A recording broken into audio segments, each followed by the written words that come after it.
Hey everyone, welcome to Ink Scribes, the comics podcast where we discuss the art and craft of comics. I'm Colin Singh, an aspiring artist and a lifelong student of the craft, and I'm joined by my co-hosts Eric Zawadzki and Taylor Stauft. I'm Eric Zawadzki, the artist of Assorted Crisis Events, which is a monthly image comic.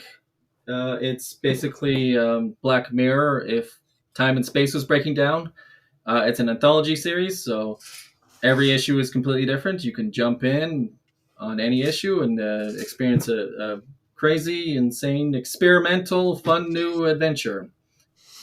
And I'm Taylor Stauft. I'm the artist for From Fire and Blood, a Jason Zhang adventure. It's what a short round grew up. High-flying action adventure and treasure hunting. So check it out. You can contribute to the Kickstarter for Dauntless Showcase #1. Link down below. Launches April 1st. Cool. So this should be a fun episode. A different kind of episode. We picked 3 different comics that have multiple inkers listed in the credits, and we don't know for certain who did which pages. So we decided it would be fun to do a bit of analysis and guessing and maybe potentially debating as to who did what. And I would invite people in the comments who disagree with some of our assessments, please chime in, because we really don't know. It's a kind of a mystery as to who did exactly what. Yeah, actually, audience, if any of you actually know page for page which inker was responsible for which one, put the list down below too.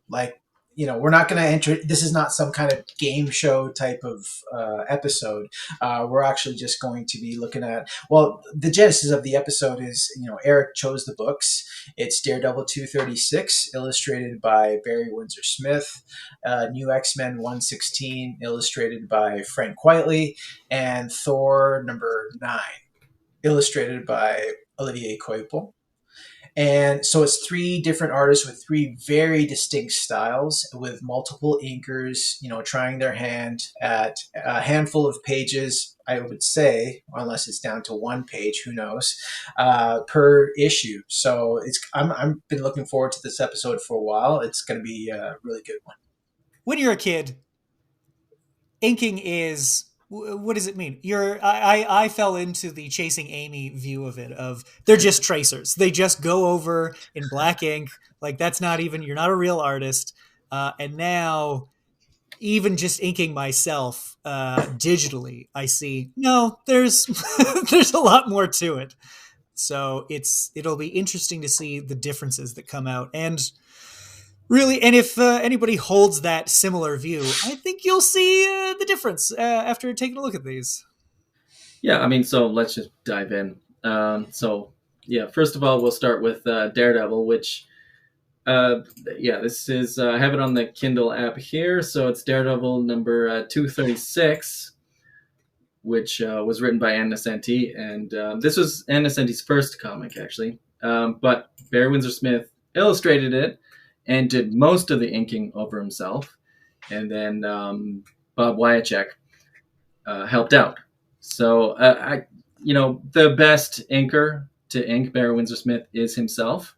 And so it's kind of a thankless job to come in at the last minute to, save the deadline or whatever, which I'm guessing that's what happened. Like, the book was running behind schedule, and, this is corporate comics. Like, these comics need to come out. They've got appointments at the printers, and if you miss these appointments, you have to, pay a late fee of some kind. So I assume Bob Wiacek came in and picked out. I guess he was handed some random pages.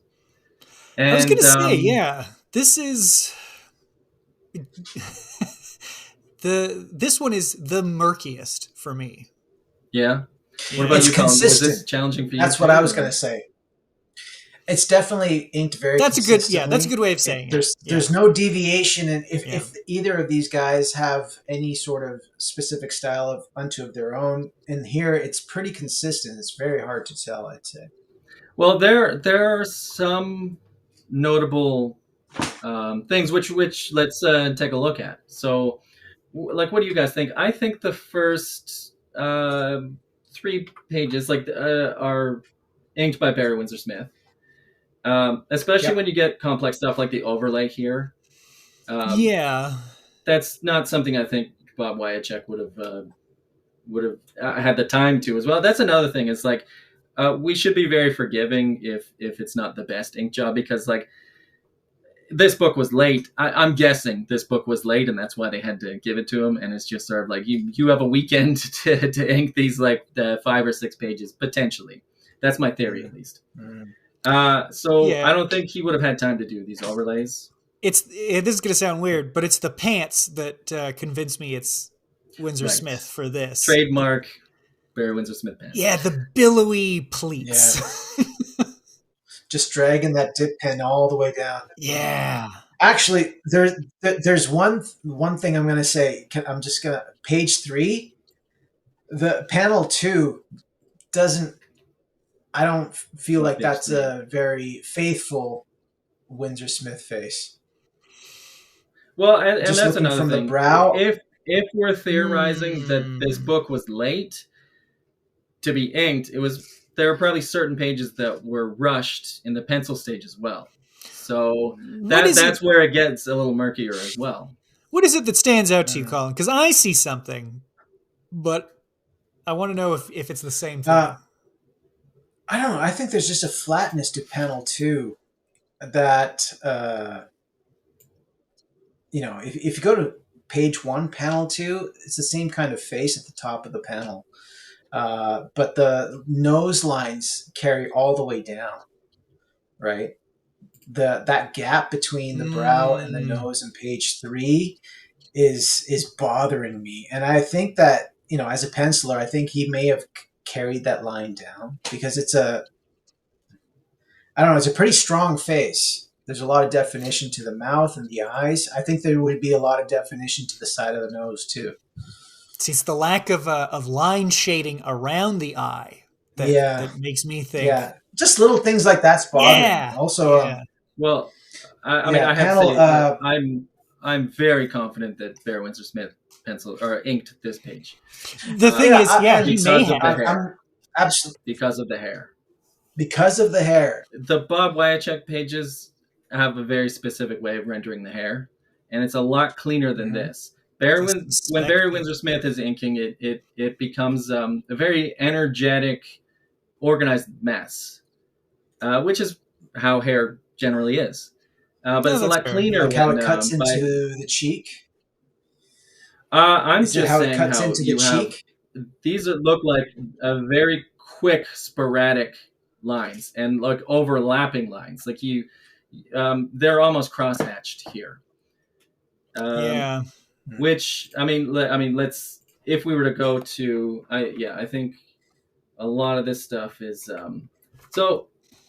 no, wait, go back, because there is one panel that has stuck out to me quite a bit. Well, so here's an example of it being a lot more clean. But I see what you mean. Because I think Wiacek did this one. And there are a couple other telltale signs, but I don't want to get too far ahead. Because let's tackle this in order. I think these early pages are all inked by Barry Windsor-Smith. What do you guys think? I think the right-hand panel, page or panel 2, I don't know if that is just like we are moving fast. That eye is we're moving fast and we got to get this book out. Or if that's like, no, Bob, you handle this. And he's like, well, I don't know what this is. I'm very confident that these 2 pages are Barry Windsor-Smith inking himself. Yeah. If I we think look actually that's more evidence that it is. The misalignment of the eyes is more evidence that it is you think so? Barry Windsor-Smith page. Yeah. Actually, I have to agree. Like he keeps that consistently through his career. Really? Okay. Well, I mean, I don't know about that. I will say that I think he was probably drawing with ink because the underdrawing was a lot more loose. He was probably giving a tighter underdrawing to Bob Wiacek because he knew he wasn't going to ink it. The telltale sign for me is the bead sweats here. The bead sweats are very big. That is a Windsor-Smithism, yeah. Yeah, and then when you get to the next page, which I think, where is this? I think later on when we have, yeah, right here. So I think this is Bob Wiacek, and you see the bead sweats are, I mean, they don't stick out as much, and maybe that's because it's a smaller panel. But I do have another example here. Yeah, Okay. Yeah. yeah, they don't stick out as much in these pages. Fair. Yeah. You know what's so bothersome to me is the coloring on the on this digital Yeah, file. Yeah, yeah, that's it's I think the unfortunate. coloring really interferes with my deciphering. If I was holding it in my hand, if I actually had 236 in my hand, I might think differently about everything. But the coloring really kind of throws you off just a bit. Like I said, still a very consistent inking style too. So So, Yeah. yeah, I just want to say that, like with Barry Windsor-Smith inking himself, this these cross hatching bits, they're very tightly together, and to give more detail. When Bob Wiacek is inking, they are wider apart. You also get like things are just like messier. They and that's a product of just like to capture the energy in the inks. You want to be moving fast, and he maintains that energy. I think the Bob Wiacek stuff has less energy. Like this page here, you I was gonna say, yeah, this feels very not Windsor Smith. yeah. So this cross hatching right here, the cross hatching would be there'd be more of it. It'd be they'd be closer together. They'd be Yeah, tighter. yeah, they'd be curved to give that's the right. shape of it. They'd be kind of zigzagged almost. Yeah, and this flattens the leg actually. Like Yeah. yeah, it's unfortunate. But again, he was probably rushed. You also yeah, I mean like just a lot of the detailing here just like doesn't ring true to me. If Barry Windsor Smith had done it, again, like it's a singular vision when Barry Windsor Smith is doing it. Like yeah, for instance here, this is a telltale sign right here. Like this is Bob Wiacek, and when Barry Windsor Smith is inking it, this I guess is it's not like a huge Brow spot shadow. black. A bit more. There's a bit more complexity to the form, which let's find an example of that. Yeah, he grade eights it a lot more. This is Barry Windsor Yeah. Smith here. Yeah. Yeah, he is more concerned with Right. tone the tone that can be achieved through line inking. Yeah, and like Than he Wiacek. understands the pencils more than anybody. Yeah. So and he God, can that be ballsier single with it. Daredevil panel. That single panel is like the greatest Daredevil depiction of all time, It does look badass as shit. Yeah. Yeah. isn't it? Though. And you get these beads of sweat. Like this is inked by Barry Windsor Smith, and this is not. The beads of sweat are just a lot more subtle. Sparse. They're smaller too. Yeah. Just Yeah. significantly smaller. The cheekbone hatching on the far right bottom panel of that right page. You're right. Yeah, right here. Yeah. That and on the far right one with Daredevil, it's slightly like that Yeah. does feel This would be tighter. yeah. It almost feels like a straight edge has been taken out. I mean, I know that didn't happen Yeah. because this is at a time. Are they just using brushes at this point, or are there pens? Are they using like technical pens? Oh, I mean, everybody has their different approach. I mean, this is the '80s. I think every decade is sort of defined by one anchor, and I think Terry Austin sort of defined the Oh yeah, '80s, and he's a pen guy. Mm-hmm. But I don't know, Bob Wiacek. I mean, what do you think? Yeah, it's it looks got to like pen. be. It Yeah, looks it's like got to be a pen. pen. It's Yeah. pen. It's pen. But okay, Yeah, so it's 100% look pen. again. Look at this hair. It's very organized. I mean, it's Yeah. kind of a mess, but it's just like not No, I see super what you mean detailed. though. It's like the shape of Windsor Smith, but it is not the energy of Windsor Smith. Yeah, like look at this. Yeah, that's texture. Mm-hmm. And And then thinking in terms of like texture and light. I think that yes, might be the that biggest is thing your. is I agree with you. Yeah. Yeah, Windsor is thinking more, and Windsor-Smith is thinking in terms of light, and Wiacek is thinking, "This is a comic, damn it! The lines define things." Yeah, and also like Bear Windsor-Smith is thinking on like a you know a wider field because he designed the page. He knows the page better than anybody on the planet. But yeah, again, you get more complexity and I don't want to say messiness, but there's just a lot. It's a more interesting sporadic line in how he handles like the gradation I believe of this this is Bob Black. called. I think that's what you're referring to is called an artifact of the medium, where if you just kind of let the material do its thing, you get interesting results. When I say medium, I mean like ink on paper. But like if you load up a brush and just kind of let it go, whatever happens with the brush, flicking stuff off, and the way it lets ink out and how it absorbs by the paper, you get different results depending on how much you lean into those artifacts. Yeah. So another one I want to comment on is how he does the shading on this helmet. So yeah, who do you think did this page? I'm going Windsor-Smith. Yeah, Colin, what do you think? Yeah, Windsor-Smith. BWS. This one's a tough one. I don't think it is. Again, like the beads are too small, but like this kind of flattens the helmet out. And then when Bear No. Windsor-Smith See, it's the does the helmet, no. look at that, and You know what makes me think it's actually Right here. Barry Windsor-Smith is the picture is the first panel on this page is the dynamism of the shadows on yeah, this you're guy's right. face. I can kind of, and even the like complexity of what's going on here on his Yeah. body. I'm not 100% confident on this. I think most of it is down to like the sweat doesn't work for me, but yeah, this helmet it just doesn't look like this the craziness of the rendering on this helmet. Mm. And also these Bob Wiacek pages are more sparse. There's a lot more negative space where when Barry Windsor-Smith is inking, you get a lot more examples like this. The negative space is fewer and further between, I think. That's But true. again, like Yeah. we don't actually know. There's no guide out there to inform us. And I am doubting myself a bit here because this does look like a tighter rendering. Like That's what I'm You know- thinking. Yeah. Go ahead. What's bothering me is that some pages have a thicker thin line. So that side profile, that cheekbone, those lines are so thick, and it just bugs me because I think that they should be thinner.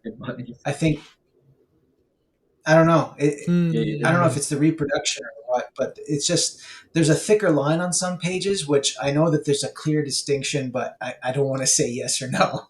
you know. Yeah. Yeah, you're Uh, right because there are even in that panel there are thinner lines in the kid's helmet shading. yeah. It's just, I mean, I'm following along on my iPad, so it's just I'm seeing them as if they were comic sized, and some pages are just kind of like more thicker than others. Like it was drawn with it was inked with a felt pen almost in comparison. Like these two, the difference is stark here, right? Like what one just looks a little more plain, I guess. Like this one is just like filled with information, and then this one just has a more plain quality to it, which it sounds insulting to I Bob was Wiacek, gonna, but yeah. Do you think Yeah. that Wiacek is like Yeah. dropping detail out? no, I think Barry Windsor-Smith adds so much to Oh, an empty page. There are pages of his '90s work where he handed it off to like an inker or an assistant, and they finished it. And then years later, I guess he had a little more free time, or it was just a fun project for him. He went back and like inked it himself, and you can compare like how he would have done it versus how his assistant did it, and you see that like he's just drawing with ink in a lot of areas, and he's like seeing the inked page, and he's maybe the penciled version, it was pretty bare here, but he looks at the page and sees exactly what it needs and just throws ink down based on that. So like, if I were to guess, like none of this stuff was maybe in the penciled version, and he just like adds it down because he realizes that page needs this. Whereas when he's handing a page to Bob Wiacek, like Bob Wiacek is just doing, he's working with what's been given to him. That would make sense especially if he is thinking, well, I'm going to be inking this myself, so there's a lot of stuff I can leave out. And then it comes down to the wire and, okay, well, Bob, you got to tap in.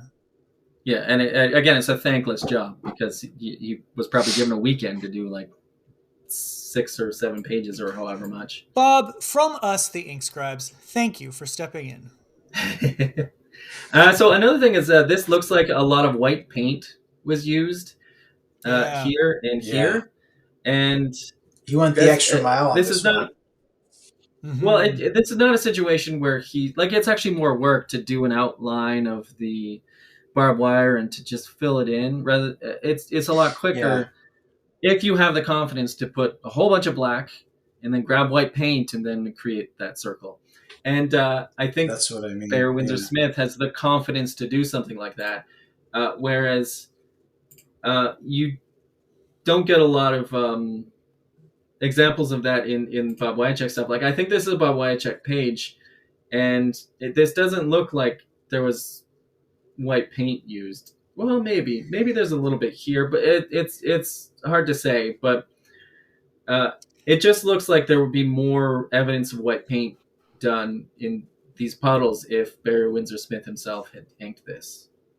But yeah, these are trademark Barry Windsor-Smith billowy pants, as you mentioned before, Taylor. Yeah. But I think this is a Wiacek page because it's the telltale beads here, and like this right here, it's just like wider apart. Yeah, it's lacking subtlety.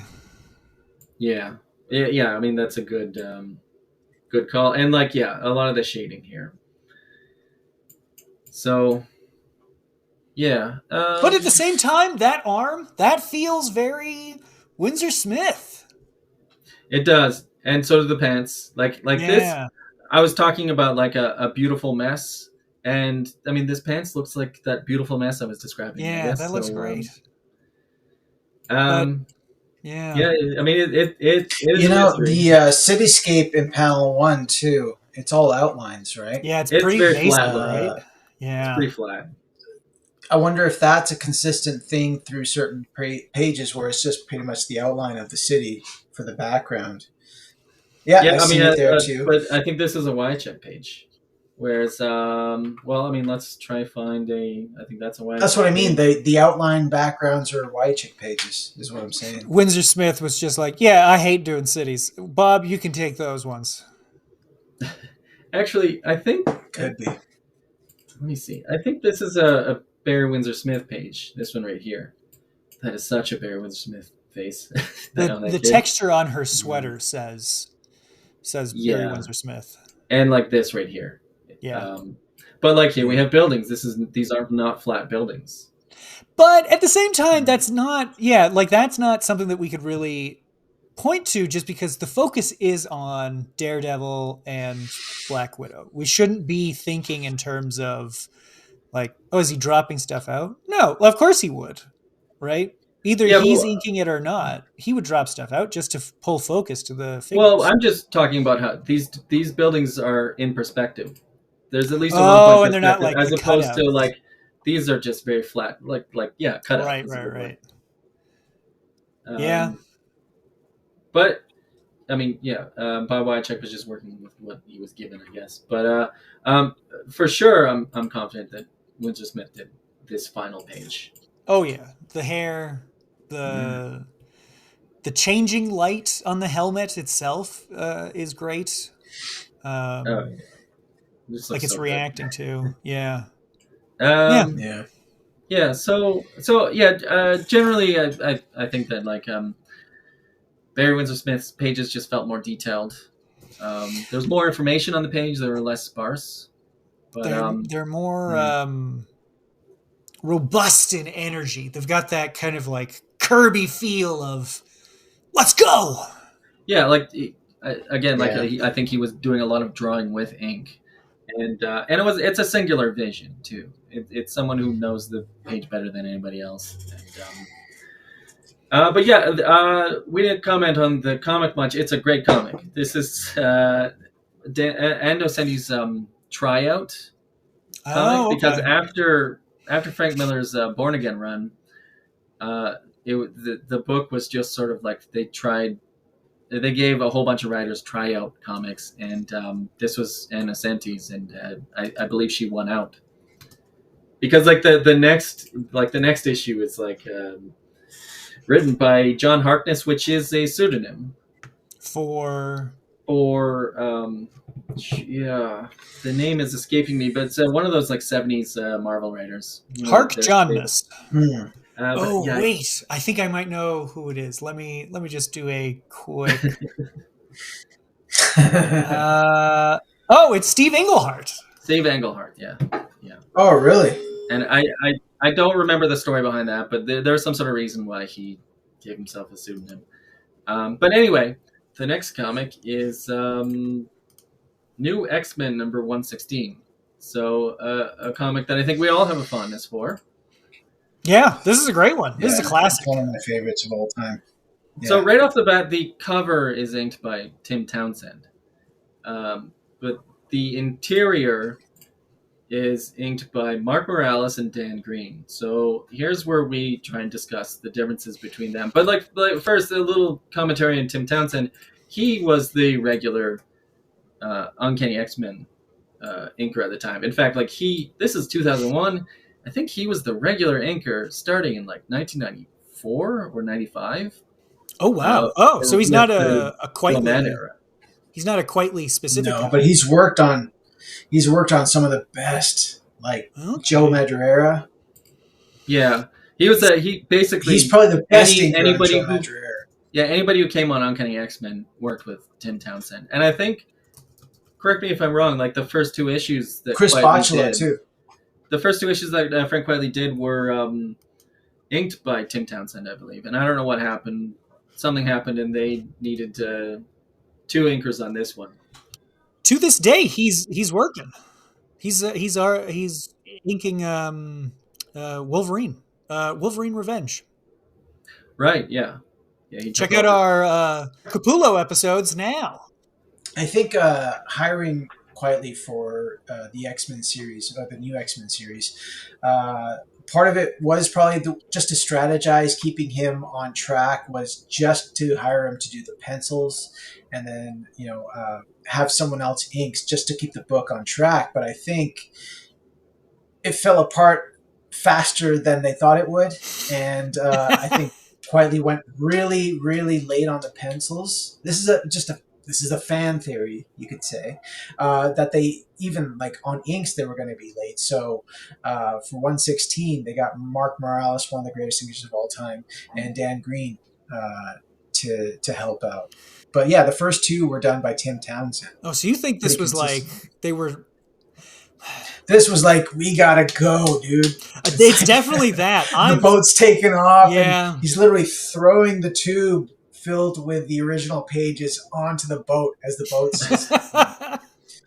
it's taking it on a boat from Scotland all the way to New York. Yeah. I love that Yeah. image. Well, and I think Quietly does the first three issues, and then there's like a 4-issue break, and then he does the silent issue, I think. And does Quietly ink that silent issue himself? At any rate, first page, who do you guys think inked this? This feels Mark like Morales for to the me. first scene. Yeah, it's all Morales. I think for the first 1, 2. Hang on, I'm following along on my iPad. So the first 5 pages are Morales, and then when it moves to Cyclops and Wolverine in the, I guess back at Xavier's, I think these are the Dan Green pages, and I think henceforth that's how it goes. It's the little flutings or featherings at the end of the black leather shadows that makes me think it's Morales. Okay, I'm gonna have to Yeah. disagree with you guys. Yeah. Yeah. So first page, Mark Morales, 100%. Like all the telltale signs of Mark Morales inking here. Yeah. Which I will expand on later. But second, like this double page spread, this is Dan Green. And I will explain. Explain yourself. Cite your source. Yeah, cite your sources. Hold on. Here. I'm just gonna say that like how many pages does he do? Shoot. I think he does. You all the actually way up know? To... No, I do not know. But I from everything I've seen, he does. Dan Green does all this page, and then Mark Morales comes back here, and they just sort of trade off for a bit. So here's how I see Mark Morales. Mark Morales, let's just say he's got the steadiest hand in comics. His stuff is clean. Yeah. His stuff is perfect. The feathering is perfectly spaced. The every shape is closed off. There's barely any open parts to these shapes. Like some inkers, you would. I will just say, like Dan Green, the shapes have a lot of open spaces. He will do. He'll do a swipe, and then another swipe. And so right here, you can just see, and even looking at this cylinder, this is a telltale sign too, of just like perfection closed off. Everything is like tight and clean. Things are less clean with Dan Green. Like this is just sporadic, energetic, crazy inking just all over here. This is not clean Mark Morales inking. No. You gotta compare to the body. To a body because I'm getting there. All right. Okay, so right here, look at her hair. You see. I knew you were gonna bring up the hair. You son of a bitch. What does that mean? What does that mean? Well, it's just I was gonna say. I think that it may be Morales for the first scene, so the first 5 pages, because I think actually the dirt is consistently inked throughout, especially in panel 2 of page 2. It still seems consistent to page 1. Okay, well, here's why I think it's Dan Green. You get a lot of open spaces. You get a swipe of ink. You get look at this concrete block here. You got a swipe of ink. You get a blotch here, and then this. Oh, you get a lot more open spaces. You get a lot more like energetic detail. Like right here, you see a lot of open spaces. Mark Morales is. I get the impression that he's a neurotic perfectionist, and a lot of the stuff he would just close off. And to be honest, I think like.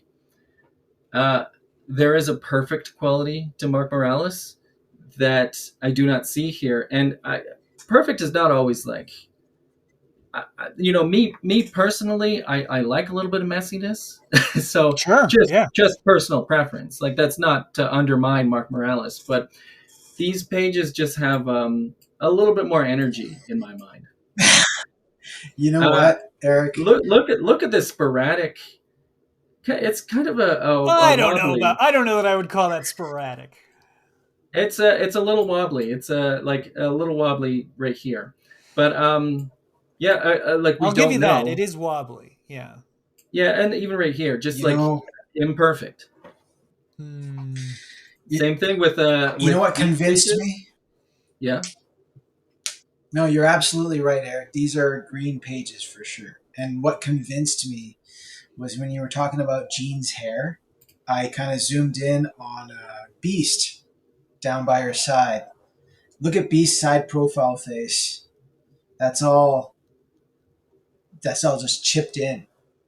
There's no consistent lines in that face. And I know that if it was inked by Morales, everything you just said would be true. Yeah, and like Dan Green is trying to capture the energy. Like he is like the key to capturing energy is to move fast and confidently, and Yeah. Dan Green is moving Hmm. fast and like harnessing, just keeping the energy that's in these pencils. Yeah. Yeah, But yeah, I see what you mean now. The Jean Grey's ass, that's really capturing some no That's doubt. scratched in. Yeah. energy. Yeah, so I think these next several pages, like they're it's all telltale signs of Dan Green. Um, Super hard to tell when Emma is in the diamond form. I guess because the colorist kind of does Actually, a holding line. Yeah. What were you gonna say? I think Morales doesn't come back until page 8. Okay, yeah, now I'm I think seeing it it's more green on all the like way yeah, till the page 8. Yeah, so like the Because these two detailing pages on are for this sure dead face, green. Yeah. yeah, like the Yeah. detailing on this face, like this is where I noticed a shift, yeah. yeah, uh, this is definitely not how Morales would do it. Which yeah, we'll see if we compare. Like yeah, here we're back to Morales because like again, like look at Yeah. these ribbings. It is just perfect. Everything's closed off, and again, steadiest hand in comics. Like this is uh, precise. This is Young clean. artists. Yes. Actually, Eric, could you quickly go back up to the ribbing? Young artists, this is what I respond to now as an inker. When I mentioned the chasing Amy thing, in response to being called just a tracer, the Jason Lee character says, "No, I have to like line weight is a specific thing. This is a great example of line weight. Like that is all one line, but it's pressure on a pen or a brush that allows it to be one continuous movement, but the thickness varies." Yeah, and the thickness is very intelligently done. It's not random. Like every decision is thought out, and it has to do with where the light is coming from. It's responding to Yeah. light that The, then the helps closer, guide the the closer, colorist. yeah, and the closer you get to light, the thinner the line. Yeah. Actually, If you go quickly to next page, panel 2. yep. Panel 2 on page 8. Just to speak to your point, Taylor. Yeah, like the jacket hanging off the bed there. Mm-hmm. You see how the line weights get darker as it goes further down, Yeah, they like to do. the end of where it's actually Yeah, hanging. and like it Yeah. goes underneath and it gets Yeah. darker. Yeah, But one consistent line. Yeah. exactly. Yeah. This is definitely a Morales page. Yep. Yeah. So actually, I just want to go back a bit. Just going back to this panel here, and this is something I'm just going to touch on again, which is that like Mark Morales' stuff is like perfect. Every feathering line is perfectly spaced. Whereas right here, you see if you go really close up tight, like these feathering lines are not perfectly spaced. Yeah, it does look Either some at the kind bottom, of some at the top. scribbled them in. Yeah. Yeah. Um, and yeah, let's also look at Wolverine's stubble. Because yeah, this is a Dan Green Enhance. version, and Enhance. here we have even just like look at the detailing here. This is just like very quickly done. That The is ribs very there, quietly though too, right? exactly. I agree. I think this is well. I mean, I want to save to the end. I want to get our opinions on who's better, Okay. but All right. um, I mean, yeah, you can probably predict where I'm going with that. Yeah. It is. So here's another thing. You like look at these these ribs or whatever. Like you do have a lot of openings here. So clearly Dan Green, and like this is Mark Morales would not ink like this. Yeah. It's very like it has the quality of kind of being improvised. I think very just like It thrown down. yeah, it almost feels like a pen being held by the top and just kind of letting a loose wrist follow a line rather than like tightly gripping it towards the bottom to control the line. Yeah. Yeah, he's trying to harness that energy, and so yeah, and here's another example of just like throwing a line and then throwing another line, and you get these like openings because he's just trying to move as quickly as possible. Like you have a lot of open spaces here, which just like all over the body, which like the So flatter probably found annoying. The flatters, it's a lot easier when everything's closed off.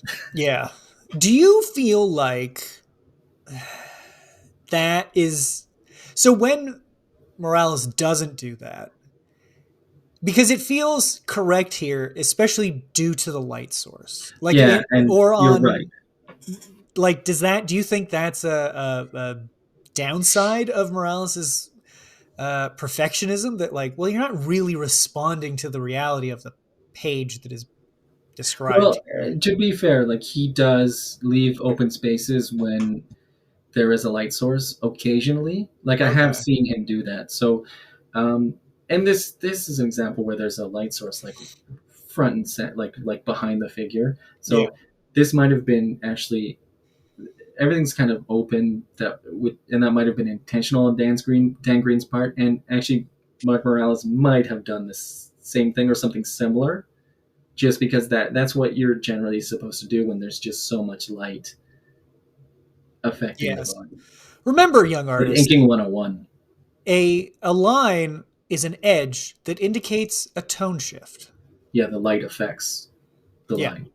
line. Yeah, so you got again a lot of scribbly effects with this line. Whereas let's find a close up of a Mark Morales face. Like yeah, perfect right here. Oh yeah. So different. Yeah, I was actually going to say Cassandra's face just right there. It's a dead giveaway. Yeah. All the lines defining even her nose and her brows, her eyelids, everything are so just nice and sleekly precise. Yeah. Which really works, I Um, think actually works better for that character because she Even has kind of this artifice to her.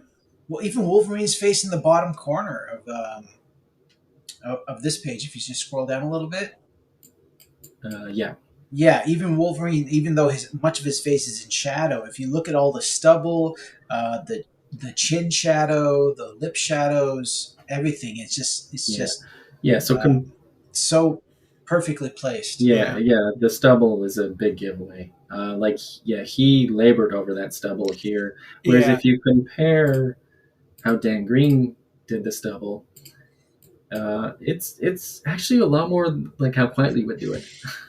Yeah, it's sparser and it's I don't know how you would describe it. I'm just now realizing this is a very un-Wolverine looking Wolverine. Wow, that's Quietly's Wolverine. Yeah, yeah, but like he doesn't have the Yeah, mutton chops, he doesn't have the forks. It's a very distinct, but and yet I still And know he had a that is goatee at Wolverine. one point. Didn't Quietly give him a goatee at one point, and I think you people might were be not into that. thinking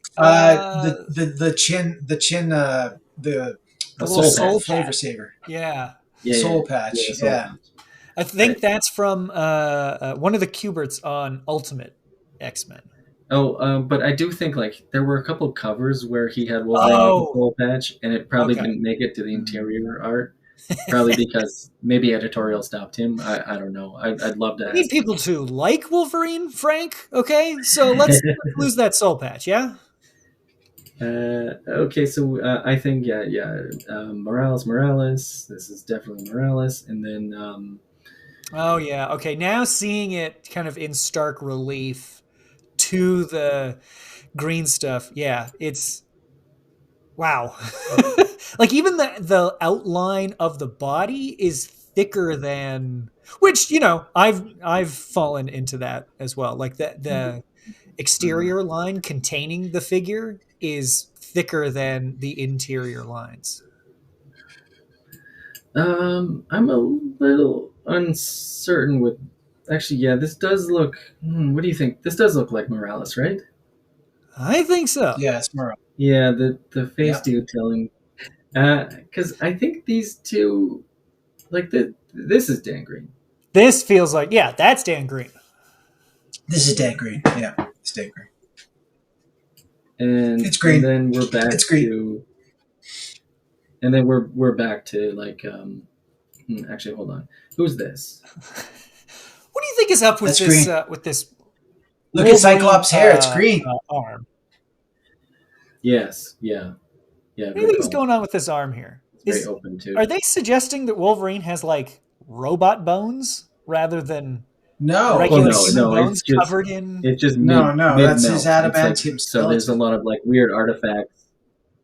Yeah, but doesn't it look rather mechanical? I guess I mean Quietly's very thoughtful and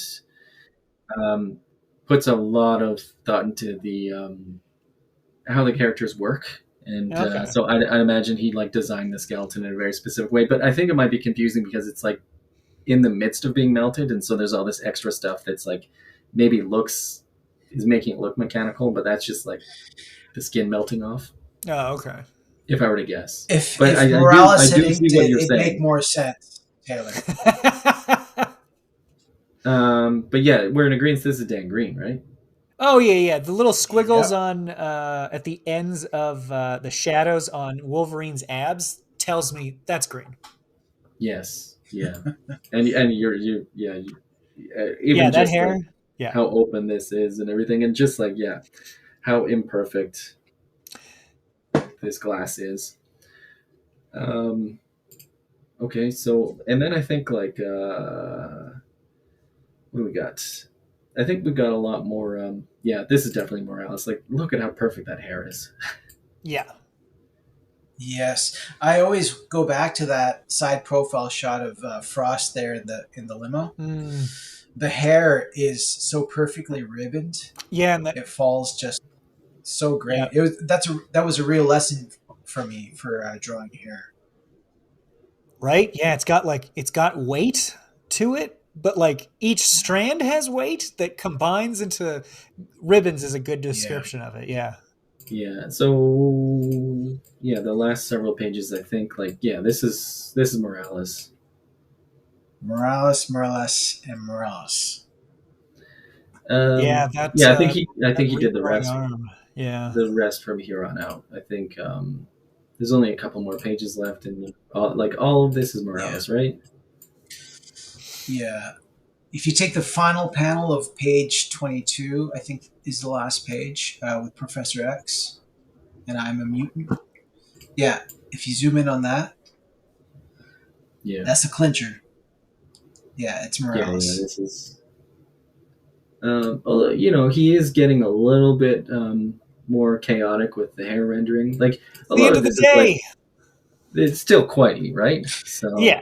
But if you go to panel 3 there with Cyclops hunched on the bed, yeah. if you zoom into his hair, the shadows are actually nicely placed. Oh think yeah, it takes some tact. This is definitely. Yeah. So that's Morales. I love Quietly's hair here. How he's like carefully designed. How the hair is tied. Again, Just ribbons. So it's perfect braided ribbons. Yeah. Yeah. So I have a preference out of these two inkers who inked Quietly. What do you guys think? What is your preference? Who do you think Morales. is a better fit for Morales? Hey, Eric, how long have you known me, man? How long have you I mean, I knew your answer. I didn't have to ask you, lips. but the audience. Taylor, what about you? I'm gonna go green. I think he follows what he's picking up what Quietly is putting down, quite literally. Yeah, I think Dan Green's a better fit. Yeah, because I like Morales for a lot of stuff, but yeah. All right. All right. No, yeah, I mean, Frank Quietly. I want to keep it PC. I'm gonna keep it PC. I'm gonna keep it PG and PC. Frank Quietly has a very organic look to his stuff, and Frank Quietly does balance out his perfectionism as an artist with a very organic line. I think he does that perfect balance between perfectionism and the imperfect, I guess. I don't know if that's the best way of describing it, but yeah, Quietly is all about balance. And the perfect things that he creates still have the world affecting them. So even if he does have like a straight line, there's still weathering or chipping or whatever. Like the world affects stuff. He is going to draw every brick in that wall which is sort of like a perfectionist tendency, but he's going to add a wobbly line, and he's going to add a lot of imperfections to sort of balance it out. And yeah, I think the best anchor on Frank Wiley is himself, but Sure. yeah, I think the imperfect, more sporadic, more chaotic approach is best for him. So make sure to go check out our other Quietly episodes too for more information. Yeah, definitely. But Colin, are you stewing there because we we didn't go with your favorite Well, anchor I of all mean, time? naturally, you think that the artist ink in themselves. Obviously could think a million examples of that. Is the best inker for them is themselves. Like Jim Lee right now, I think Jim Lee inking himself is probably he's at his best. I know he's still got Scott Williams doing his regular comic stuff, but I look at his commissions that he's doing all by himself, and Yeah, it actually I agree. reignites my passion for Jim Lee's artwork. Um, Yeah. but in this case, I do think Quietly ultimately is his own best inker. But Tim Townsend and I personally, I think Morales is one of my favorite inkers of all time. Like he's worked with the best, and I can see that consistency throughout all the different styles and that perfection, that marble kind of just perfect, everything's in its right place look is it makes you the best. That's the best look. I understand the scratchiness I and mean, he's the spontaneity. It lends itself. I mean, Klaus Janson and Dan Green and guys like that. That's I don't go down that road too much. I'm more towards the clean way, I guess. I see it in my own style too, though. Like That even actually drawing brings up someone who's ugly, you try to bring a that beauty brings to it. something up. When it comes to ink styles, because you're right, Colin, it's very like it is very professional, stoic, solid, perfect. But the thing is I'm thinking in terms of like the whole point of the X-Men is that they're a bunch of messy bitches. Like they squabble, they get into love triangles, it's it's a nonstop soap opera. drama. Yeah, and Mm. I wonder if there's something to the idea of like Mark Morales is a great inker for Superman, Batman, Wonder Woman, these paragons of perfection, Mm. of virtue, of justice. But when it's, just these when it's five assholes trying to do their best in the world, a looser style helps drive that home. Well, you know what? On that note, who is more noble than someone who can lift up Mjolnir? Mjolnir. Mjolnir. Let's look at Thor and another Mark Morales joint mixed with this time two other anchors. Hell yeah. So this is the Straczynski, Olivier Coipel, Thor, and Check out our Coipel episode. yeah, we covered this a little bit in that Yes, Coipel we did. episode, but Yeah. here we'll go into a little bit more detail. I So just want to say that shot that effect of you've jumped off something and shit comes with you has lived in my head and has become like if yeah, I'm drawing somebody jumping, that's happening as well. I've taken that straight from Coipel. yeah, I actually took something similar to this from Joe Madureira, which he would add like a couple of little bits of debris, but yeah, this is a hell of a lot more Yeah. than where that influenced my work. So here we Check out have, our Joe Mad episodes. yeah. So here we have Mark Morales, Danny Miki, and John Dell inking Olivier Coipel. Wow. So Uh, many. so who inked this page? This feels like Mark Morales. Morales. Yeah. Yeah, yeah, that's what I'm feeling as well. Like again, like just perfect, Mhm. just like everything's perfectly spaced. All the cross hatching, it's clean. It is so clean. Which works really well for the gods of Asgard. Like even though they're um, they're barbarian gods. They're still like this is the finest of silks, the thickest of pelts. Yeah, and actually the pelts. That's the biggest giveaway for the inkers for me. Yeah. Is how they're rendering these pelts. And he does like an interesting bit of cross hatching here. Yeah, they come to like little tufts that come into points. Yeah. So I mean, yeah, these first several pages, what do you guys think? Morales. That side profile shot I'm of thinking Loki Morales. right there is Morales 100%. Absolutely. Yeah, like this is typical like Morales hatching. Yeah. I think the first 10 pages are Mark Morales, which he was the regular inker at the time on this, right? Yeah, like the winter scene, this feels very Morales as well. It's just the fades are just right. Yeah. Those mountains, man, have I taken those before too. Like the snowstorm swept mountains of just hints of the mountain through the ice and snow. Yeah. Right here. Just, I mean, this is typical Coipel. Like, Coipel is like the best at portraying atmosphere, I think, and giving this atmospheric effect with just pen and ink, with no gray. He can project that sort of fade. Yeah. So yeah.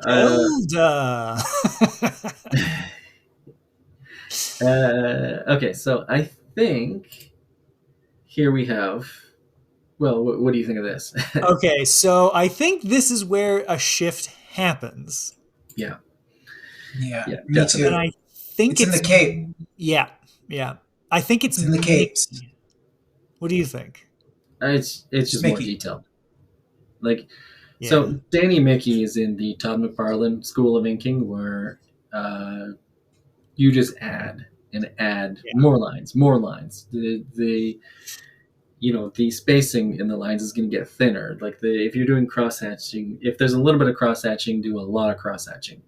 Whereas like like for instance here, this cross hatching here, the spaces, there would be more space between the lines. I think it's just like he's trying to get that detail.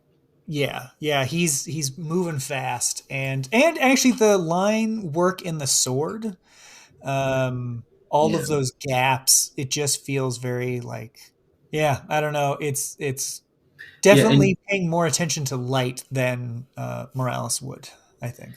Yeah, and you get the sense that on the page there was a fair amount of debris flying about, and Miki just added more. Like just there's so much more. Like and that's the key to Danny Miki, is just he's adding more. Well, and so underneath Baldur's or beside Baldur's elbow in the bottom panel, there's just like, are those motion lines? Are those just lines to fill the air? You're talking about this right here? No, like the like right on his elbow, his all shadowed elbow. Oh yeah. Right in the corner. Yeah. But there's a bunch of little lines there, just like slashes and the check mark and stuff in the air. That's like, what is that? There. Yeah. Like, what's going on here? That is a Miki style of rendering. And it looks like he's bringing out the white paint a little bit more than Mark Morales would. Like, it just looks like there's evidence of like him, Danny Miki, doing a lot of the cross hatching, the atmospheric effect that Coipel is known for, and then going in there and adding a whole bunch of white paint on top as well. Mm-hmm. Yeah. I mean, it looks great. I love it. And here's another thing. Like, Mark Morales, I don't think he has this in his tool set, this sort of weird spongy effect. Oh, yeah. Yeah, it looks like there's just I would say that Morales only uses white paint to correct, not for effect. Right. Yeah, you think so? I mean, 99% of the time, maybe even 90% of the time. Yeah. Yeah, it does seem like he would limit it. Yeah. Okay, so... Yeah. because this is where the standing around stuff, that's very Morales. But then when battle comes, Oh, and If you I look, mean, again, like talking about the fur here, like the hip. This is not how Mark Morales draws a fur coat or inks a fur coat. And again, like I was going to say, yeah. this effect right here, it's a sort of wind effect, I think. Yep. Yeah. The wind effect of blowing snow just blotting stuff out. Yeah, I mean, it's great. It just adds so much. Because again, Coipel is going for atmosphere, and this had so much atmosphere, and it has so much energy to it. Like all these lines here, like you can just feel the movement going on. Yeah, because they want you to feel like this is cold. Balder has returned to because the whole point is Broxton, Oklahoma, is not the place for these Nordic gods, but these high mountain winters. This is where they truly belong, you and know, boy, they get that atmosphere. I want to say though, to speak to Coipel for this last panel, you see on the Frost Giant's hand, he's holding that staff in his hand, and his fingers are all giant, fat, and the nails are bitten down. It feels like they were frostbitten at certain times throughout his lifetime. Like his fingers just feel all deformed and kind of just constricted.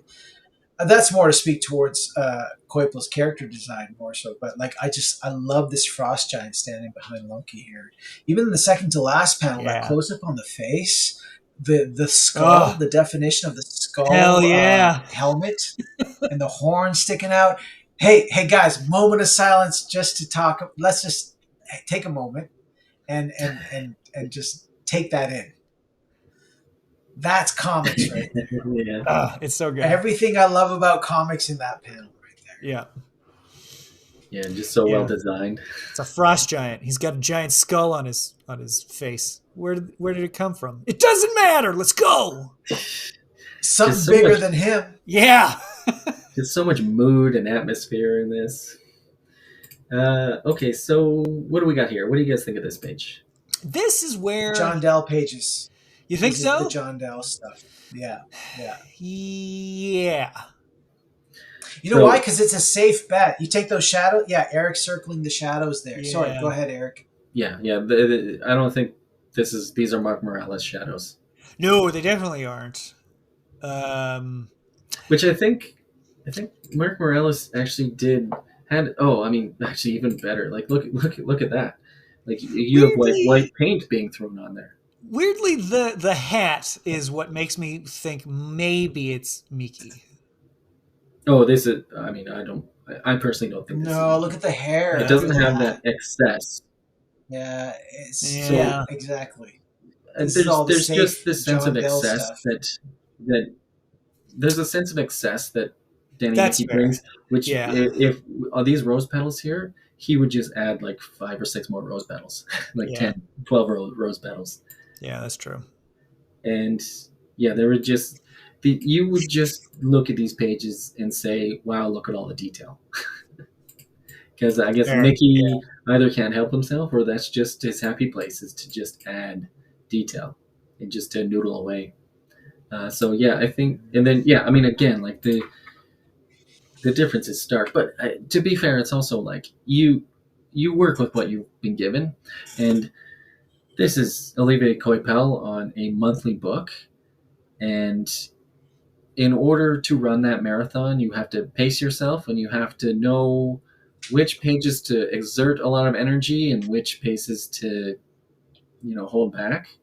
Which I hope that's not a mixed metaphor for marathons, but at any rate, it just looks like Coipel put all of his the fun pages were this. He put all the effort into that. And then when it came to these pages, it's just like, I'm running out of time. I'll do these 2 pages in one day. And so just to be fair to John Dell, he was probably given the last minute pages. These are definitely more focused on body language to communicate the humor.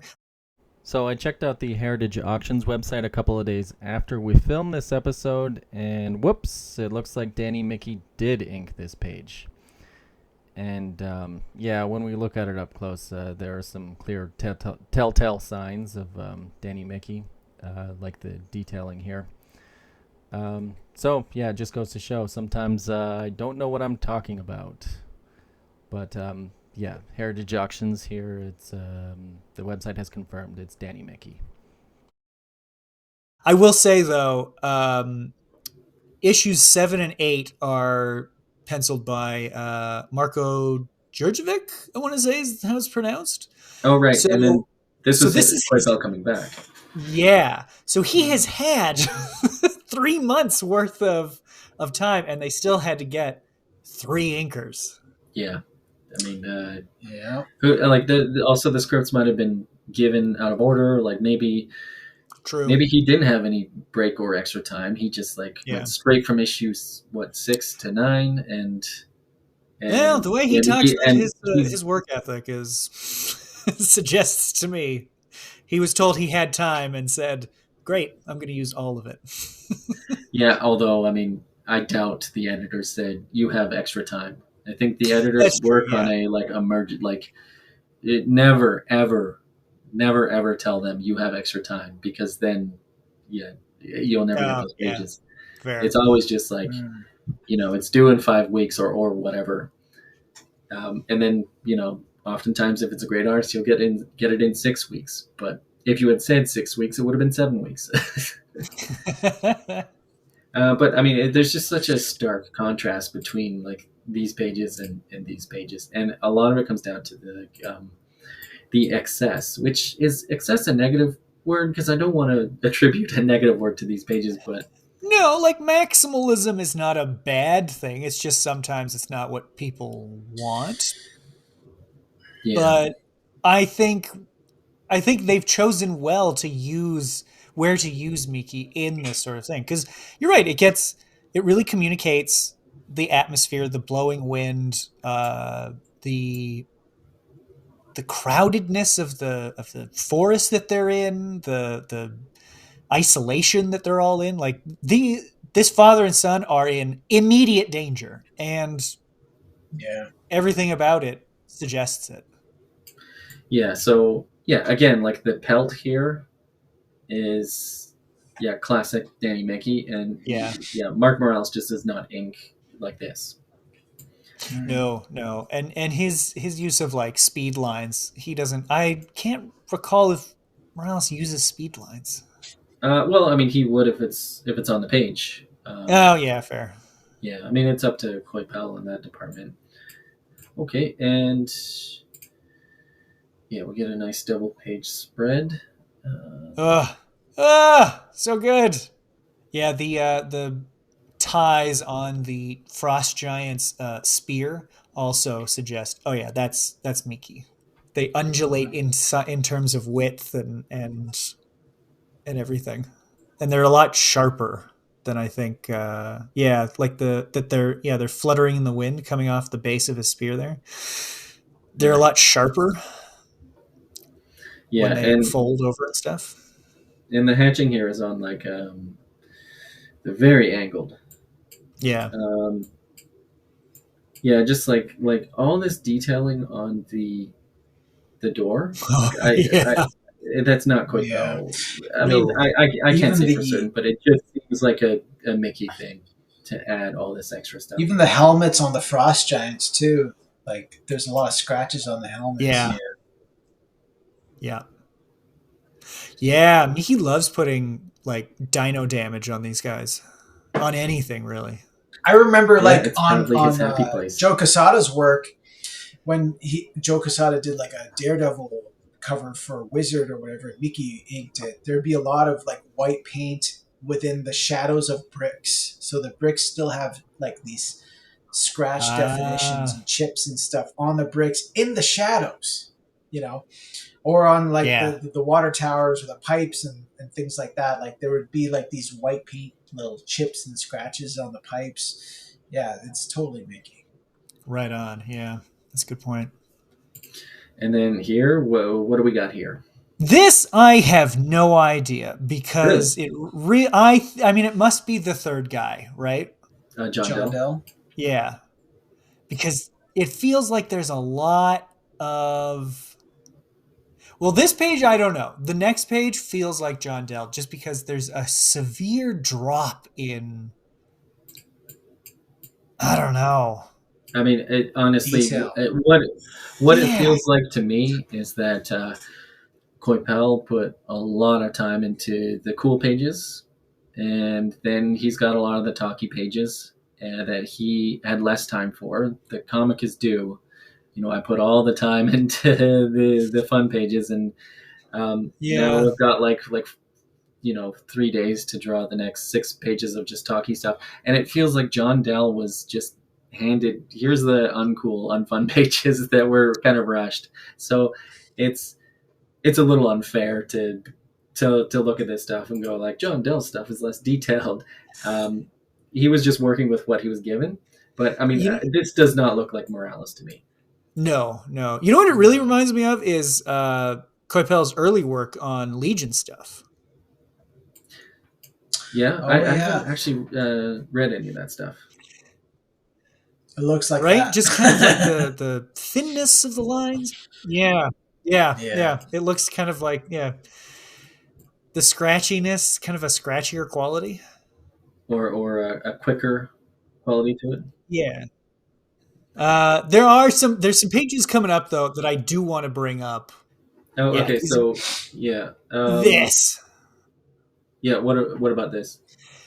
So I don't know if this is the result of just like, we gotta go. But like the drop in detail.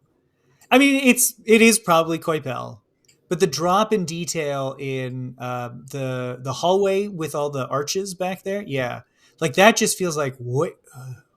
Who is drawing this? Where is this from? Yeah, and it feels like if Morales was doing this, there'd be more hatching here, or again, like maybe there was no hatching on the page when Coipel handed it to the artist. Yeah, I'm not sure, but I mean, this page looks rushed from all accounts. By Coipel, looks like by John Dell. Windsor-Smith, inked by Bob Wiacek. Yeah, it kind of does. Yeah. It is just kind of like, there's the hints of the surrounding. There's the hints of what's going on, but overall, Well, okay, then what about this page? It's a good question. This feels more like Morales. What do you guys think? Colin? Scroll down.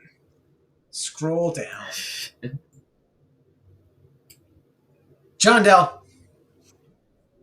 You think so? John Dell. No, this is Morales. 100%. This is Morales. It's the nose on Balder that makes me think it's Morales. It's the hatching for me. This is Mark Morales. The chips hatching on the helmet right here, and right here. This right here is Mark Morales hatching. Yeah, but the fur this right here is a little light. It's hard.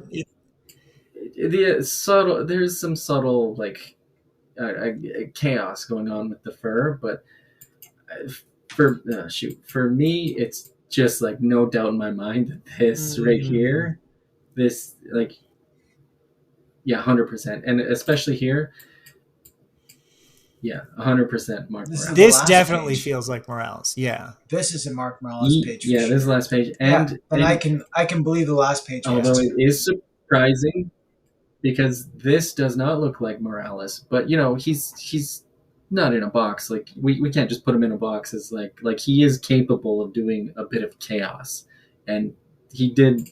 This looks like Mark Morales was doing a bit of a chaotic effects here, but everything here is typical, like perfect Morales. Like this 100% Morales right here. And it does feel like it, yeah. It's just perfectly spaced, and again, just perfect. Yeah, the nose, I'll take it back. The previous page too, Morales. Yeah, man, it's all over the place. But I have to say, each one, they're hidden pretty well, as far as well, it's the voice of Coipel coming through, right? Yeah. Well, but even just in all the issues, like regardless of Morales versus Green, it's still like it still has the well, as you say, the voice of Quitely, and same with Barry Windsor-Smith. Like you still get even when it's Wiacek, it still feels like Barry Windsor-Smith. Yeah. So when it comes to favorite inkers out of all three of these, who are you guys going with? Ooh, good question. Morales forever. I am torn actually between Morales and Miki on this one. I love Yeah. Miki too, I mean, but if I have to Are you choose, gonna like it's flip a Morales. coin? yeah. No, you know what? I am No, going to no say coin Morales flipping for me. just because he does give the gods kind of more of a solid density to it. Like he gives them the feel of this has never happened to me, but I have heard that if you try to fight your dad, you discover, oh, there's a lot of strength from old men that comes from just like being dense, like you can't move them. And it feels like the Norse gods should have that feel, right? Like if you push on them, good luck. Nothing's giving. And I feel like the strong lines of Morales really suit them better. Yeah. For me personally, like looking at this, I don't know, those Danny Mickey pages just, they're exciting, they're bold. There's something about seeing those pages that I just get so excited by it. And I don't always like Danny Mickey on pencilers. Like I'm not a huge fan of him on John Romita Jr. I don't know if they're a good fit, but right here with Coipel, it just does it for me, I guess. So gotta go with Mickey. It'd be interesting to see him ink the slower talky bits of Yeah. I mean, he was given the coolest pages. Yeah. So it's a little unfair. It is very suited for what they divvied up, right? The majesty of Asgard goes to Morales. The metal as hell action, Norse god action goes to Miki. And then, just kind of the comedy slice of life stuff goes to I forgot his name again. What's his John name? Dell. John Dell. Sorry, John. I keep forgetting your name, but I think that they're divvied up quite well. Yeah. I would say that actually Danny Miki is probably one of the best inkers on John Romita Jr.'s work. I think he adds a lot of texture to it. I think some may say that Klaus Janson is John Romita Jr.'s best inker, but I just don't see it. I think that I gravitate more towards Miki stuff. I want to nail you down. Who's the best inker on John Romita Jr.? Al Williamson. There's a right. Yes, I was like, there's a right answer to this. Yeah. No. Of course, it's Al Williamson forever. What has Danny Mickey inked for John Romita Jr.? He did like a Superman Year One by Frank Miller, and he did Eternals, I think. Yeah. Oh, okay. Huh. So, how was everybody's art week? Did you guys do some art this week? I sure did. I wasn't able to this week, but Taylor, you go ahead. Okay, so with this in mind, I decided, you know what? I'm going to take a different approach to my inking. So, to begin with, I've only used this thick boy. Yeah. Because I was thinking, you know what? I'm not going to go like real fine. And I'm only using this somewhat fine brush pen and the classic Pentel pocket. No fine liners, no nothing. To bring up this. Oh, nice. Yeah. Oh, Which I am quite happy with. Yeah. Thank you. Shit. So it's Taylor, you better calm the fuck down, man. So it's all thick, chunky lines in an attempt to, I don't know, just switch up my own inking style to see what the results would be. Very cool. Very cool. Mm-hmm. Did you ink any? Did you draw anything?